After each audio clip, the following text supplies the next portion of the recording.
সংবাদ সবাইকে স্বাগত জানাচ্ছি। আমি ফিরোজ তোহা। শুরুতে সংবাদ শিরোনাম জানিয়ে দেব এই মুহূর্তে হাতে পাওয়া সকালের সর্বশেষ গুরুত্বপূর্ণ আপডেট বাংলা সংবাদ। শুরুতেই থাকছে পদত্যাগ করবেন মির্জা ফখরুল। মির্জা ফখরুল ইসলাম আলমগীর কি শেষ পর্যন্ত পদত্যাগ করবেন? এই প্রশ্নটি আজ সারাদিন বিএনপিতে আলোচিত হয়েছে, পল্লবিত হয়েছে। মির্জা ফখরুল ইসলাম আলমগীর বিএনপির বিভিন্ন কর্মকাণ্ডে অত্যন্ত ক্ষুব্ধ। তিনি এর আগেই মহাসচিব পদ থেকে সরে যাওয়ার জন্য আনুষ্ঠানিকভাবে জানিয়েও দিয়েছিলেন। প্রিয় দর্শক, এ বিষয়ে জানাবো বিস্তারিত, সঙ্গে থাকুন। এবারে জানাবো বিএনপির কেন্দ্রীয় কমিটির প্রচার সম্পাদক ও ত্রাণ কমিটির সদস্য সচিব শহীদুদ্দিন চৌধুরী অ্যানি বলেছেন, আগে ছিল এক দলের শাসন, এখন চলছে এক ব্যক্তির ফ্যাসিবাদী ও কর্তৃত্ববাদী শাসন। বাংলাদেশকে লুটেরা ও মাফিয়া বাহিনী দখল করে রেখেছে। জানাবো ভয়াবহ দুঃসংবাদ। মিয়ানমারের রাখাইন রাজ্যে মর্টার শেল বিস্ফোরণের শব্দে কেঁপে উঠছে টেকনাফ ও সেন্ট মার্টিন এলাকা। এর মধ্যে সেন্ট মার্টিন দ্বীপ থেকে স্পষ্ট দেখা যাচ্ছে মিয়ানমারের 3টি যুদ্ধ জাহাজ। সাগরে মিয়ানমারের জলসীমায় গত দুদিন ধরে নোঙর করে আছে জাহাজগুলো। এদিকে নারায়ণগঞ্জের রূপগঞ্জে মাসুদ রানা নামের এক ছাত্রলীগ কর্মীকে কুপিয়ে গুরুতর জখম করেছে প্রতিপক্ষের লোকজন। এদিকে বিএনপির ভাইস চেয়ারম্যান শামসুজ্জামান দুদু বলেছেন, বাংলাদেশ এখন চরম ক্রান্তিকাল অতিক্রম করছে। যে কোনো সময় সরকারের পতন ঘটতে পারে, এই ফ্যাসিবাদের পতন হতে পারে। এবং সর্বশেষ জানাবো আন্তর্জাতিক সংবাদ। জিম্মিদের ব্যাপারে ভয়ঙ্কর তথ্য দিল ফিলিস্তিনি গোষ্ঠী। ফিলিস্তিনের অবরুদ্ধ গাজা উপত্যকায় 8 মাসেরও বেশি সময় ধরে হামলা চালিয়ে আসছে ইসরায়েল। দেশটির এই হামলা থামাতে যুদ্ধবিরতির চেষ্টা চালিয়ে যাচ্ছে যুক্তরাষ্ট্রসহ একাধিক দেশ। জিম্মিদের মুক্তির উপর ভিত্তি করে চলছে আলোচনা। তবে এবার সেই জিম্মিদের ব্যাপারেই ভয়ঙ্কর তথ্য দিল ফিলিস্তিনের স্বাধীনতাকামী সংগঠন হামাস। এতক্ষণ শিরোনাম শুনছিলেন, এবার বিস্তারিত। প্রিয় দর্শক, আপনি যদি এই চ্যানেলে নতুন হয়ে থাকেন, ভিডিওটি দেখতে দেখতে চ্যানেলটি সাবস্ক্রাইব করে আমাদের সঙ্গেই থাকুন। আর এই ভিডিও সম্পর্কে আপনি আপনার মূল্যবান মতামতটি কমেন্ট বক্সে জানিয়ে দিন। আর হ্যাঁ প্রিয় দর্শক, জানিয়ে দিন ভিডিওটি কোথা থেকে দেখছেন। পদত্যাগ করবেন মির্জা ফখরুল।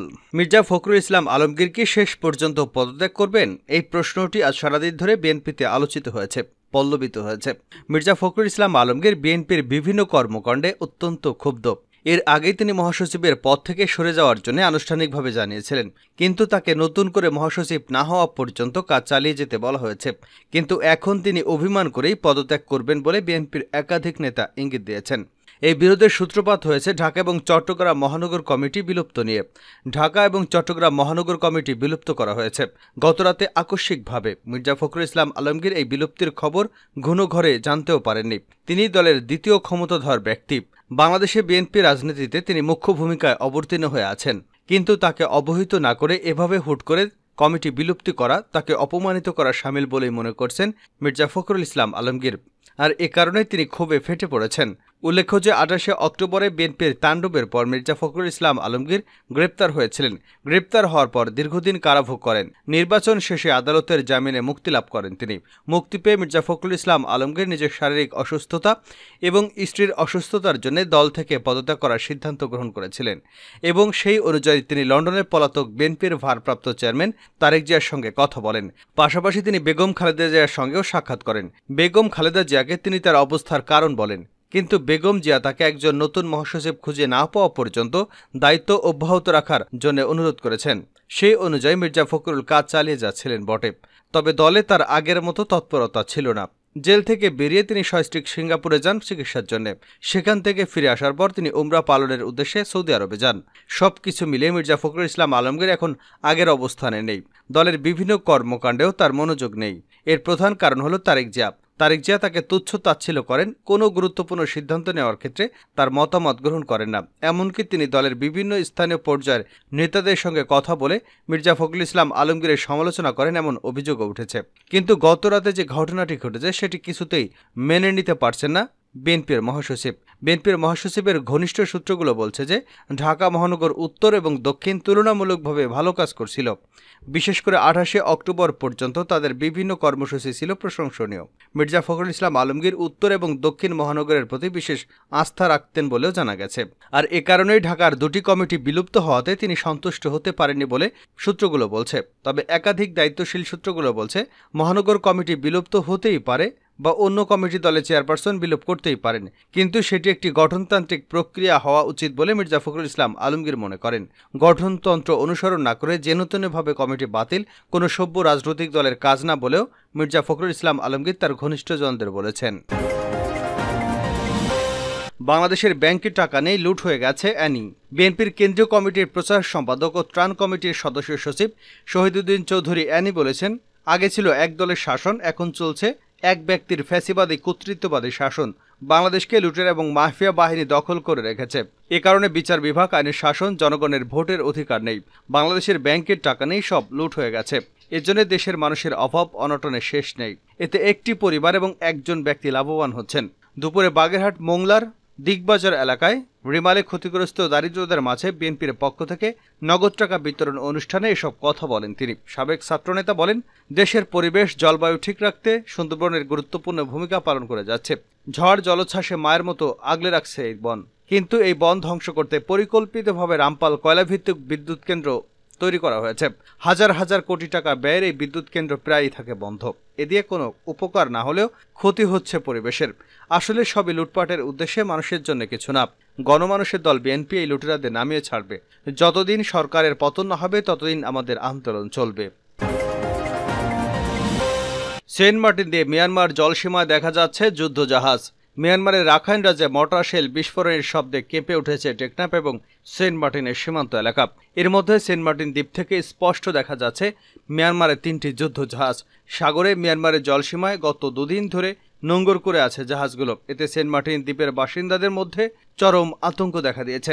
শুক্রবার সকালে সেন্ট মার্টিন জেটি ঘাটে গিয়ে দেখতে পাই মিয়ানমারের 3টি যুদ্ধজাহাজ সাগরে তাদের জলসীমায় নোঙ্গর করে আছে। বিষয়টি নিশ্চিত করেন কক্সবাজার জেলা প্রশাসনের আওতাধীন সেন্ট মার্টিনের বিচক কর্মীদের সুপারভাইজার জয়নাল আবেদিন। তিনি জানান, গতরাতে মিয়ানমারের দিক থেকে সেন্ট মার্টিন দ্বীপে থেমে থেমে গোলাগুলির শব্দ ভেসে আসে। শুক্রবার সকাল থেকে জেটিঘাট থেকে মিয়ানমারের জলসীমায় দেখা যাচ্ছে দেশটির 3টি যুদ্ধজাহাজ নোঙ্গর করে অবস্থান করছে। বিষয়টি জেলা প্রশাসনকে জানানো হয়েছে। সেন্ট মার্টিন ইউনিয়ন পরিষদের চেয়ারম্যান মুজিবুর রহমান বলেন, এই যুদ্ধজাহাজ মিয়ানমারের জলসীমায় গত দুদিন ধরে অবস্থান করছে। শুক্রবার সকালেও সেন্ট মার্টিন জেটিঘাট থেকে জাহাজগুলোকে দেখতে পায় স্থানীয়রা। তিনি আরও বলেন, মিয়ানমার সীমান্ত থেকে গত 3 বার বাংলাদেশি ট্রলার স্পিডবোট লক্ষ্য করে গুলি ছোড়ার ঘটনায় দ্বীপবাসীর মধ্যে আতঙ্ক দেখা দিয়েছে। এবার যুদ্ধজাহাজ দেখতে পাওয়ায় নতুন করে আবারও আতঙ্ক সৃষ্টি হয়েছে। টেকনাফ উপজেলা নির্বাহী অফিসার আদনান চৌধুরী জানান, সাগরে মিয়ানমারের অংশে যুদ্ধজাহাজ অবস্থান করায় আপাতত এই নৌপথ দিয়ে সেন্ট মার্টিন যাতায়াত বন্ধ রাখা হয়েছে। সার্ভিস ট্রলারগুলো বিকল্প পথে সেন্ট মার্টিনে যাতায়াত করছেন। নারায়ণগঞ্জে ছাত্রলীগ কর্মীকে কুপিয়ে জখম। নারায়ণগঞ্জের রূপগঞ্জে মাসুদ রানা নামের এক ছাত্রলীগ কর্মীকে কুপিয়ে গুরুতর জখম করেছে প্রতিপক্ষের লোকজন। শুক্রবার রাতে উপজেলার ভুলতা ইউনিয়নের পাড়াগাঁও এলাকায় ঘটনা ঘটে। আহত মাসুম উপজেলা ভুলতা ইউনিয়নের সোনাব এলাকার আক্তার হোসেনের ছেলে। বর্তমানে তিনি ঢাকা মেডিকেল কলেজ হাসপাতালে চিকিৎসাধীন রয়েছেন।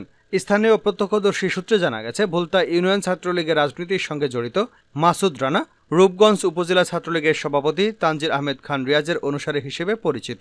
কয়েক মাস আগে মাসুদ রানা এবং তার লোকজন শাহিন মিয়া নামের অপর এক ছাত্রলীগ কর্মীকে পিটিয়ে জখম করে। পরে স্থানীয়ভাবে 50,000 টাকা দেওয়ার শর্তে তাদের বিষয়টি মীমাংসা করা হয়। ধারণা করা হচ্ছে, এরই জের ধরে নওগাঁর পাড়াগাঁও এলাকায় শাহিন, রাব্বি এবং কালুসহ বেশ কয়েকজন মিলে মাসুদ রানাকে কুপিয়ে জখম করেছে। পরে আহত অবস্থায় উদ্ধার করে স্থানীয় হাসপাতালে নিয়ে গেলে চিকিৎসকরা তাকে ঢাকা মেডিকেল কলেজ হাসপাতালে পাঠায়। এ বিষয়ে ভুলতা পুলিশ ফাঁড়ির উপপরিদর্শক জিলুর রহমান বলেন, খবর পেয়ে সঙ্গে সঙ্গে ঘটনাস্থলে পুলিশ পাঠানো হয়েছে। অভিযুক্তদের গ্রেপ্তারের চেষ্টা চলছে। শেষ করছে আন্তর্জাতিক সংবাদ দিয়ে। জিম্মিদের ব্যাপারে ভয়ঙ্কর তথ্য দিল ফিলিস্তিনি গোষ্ঠী। ফিলিস্তিনের অবরুদ্ধ গাজা উপত্যকায় 8 মাসেরও বেশি সময় ধরে হামলা চালিয়ে আসছে ইহুদিবাদী ইসরায়েল। দেশটির এই হামলা থামাতে যুদ্ধবিরতির চেষ্টা চালিয়ে যাচ্ছে যুক্তরাষ্ট্র সহ একাধিক দেশ। জিম্মিদের মুক্তির উপর ভিত্তি করে চলছে এ ধরনের আলোচনা। তবে এবার সেই জিম্মিদের ব্যাপারে ভয়ঙ্কর তথ্য দিয়েছে ফিলিস্তিনের স্বাধীনতাকামী সংগঠন হামাস। হামাসের জ্যেষ্ঠ নেতা ওসামা হামদান বলেন, গাজায় থাকা ইসরায়েলি জিম্মিদের মধ্যে এই মুহূর্তে ঠিক কতজন বেঁচে আছেন তা কারও জানা নেই। শুক্রবার মার্কিন সংবাদ মাধ্যম সিএনএনের এক প্রতিবেদনে এ তথ্য জানানো হয়েছে। সংবাদ মাধ্যমকে দেওয়া এক সাক্ষাৎকারে তিনি বলেন, ঠিক কতজন জিম্মি বেঁচে আছেন এ বিষয়ে আমার কোনো ধারণা নেই। কেবল আমি না, কারোরই এ বিষয়ে কোনো স্পষ্ট ধারণা নেই।